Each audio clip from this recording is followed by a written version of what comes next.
La chronique ciné avec JPL.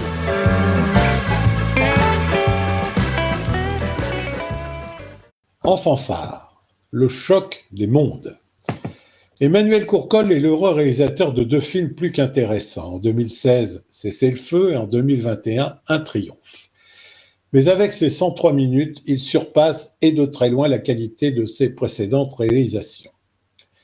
Thibault est un chef d'orchestre de renommée internationale qui parcourt le monde. Lorsqu'il apprend qu'il a été adopté, il découvre l'existence d'un frère, Jimmy, employé de cantine scolaire et qui joue du trombone dans une fanfare du nord de la France. En apparence, tout les sépare, sauf l'amour de la musique. Détectant les capacités musicales exceptionnelles de son frère, Thibault se donne pour mission de réparer l'injustice du destin. Jimmy se prend alors à rêver d'une autre vie. Un de mes gros coups de cœur de l'année. Émotion, humour, justesse des sentiments, une comédie dramatique sociale absolument bouleversante.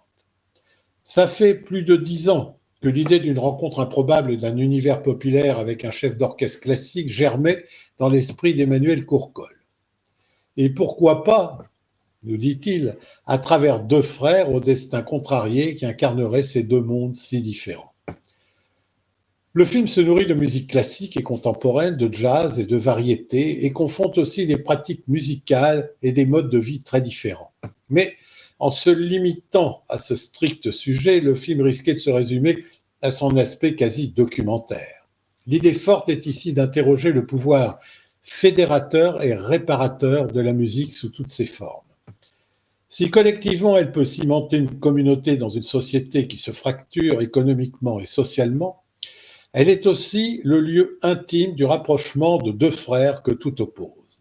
Reste le contexte social très prégnant, la problématique de l'adoption et l'histoire de ce lien fraternel qui va se tisser cas un cas au fil d'une histoire magnifique, soutenue à la fois par les musiques de Beethoven, Mozart, Debussy, Mendelssohn, toutes interprétées en direct pour les besoins du film, entre autres, et quelques standards de jazz et des musiques jouées par une véritable harmonie municipale et ses habitués, auxquels se sont ajoutés quelques membres du casting qui jouent eux aussi réellement.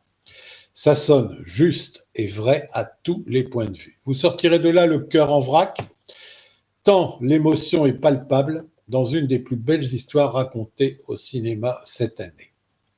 Une fois de plus, l'impeccable Benjamin Lavergne, from the French Comedy, fait merveille. Il dirige lui-même les orchestres et est plus que convaincant dans l'exercice. Quant à celui de comédien, c'est un régal. D'autant qu'il trouve en Pierre Lotin un acteur à son meilleur. Citons encore Sarah Succo et Jacques Bonafé. Ce casting, associé aux locaux, nous fait partager à la fois le goût pour la musique, la fraternité et le partage. Il y a du Ken Loach dans ce film qui fait penser aussi à l'inoubliable Les Virtuoses, Breast Off, de Mark Herman en 1996.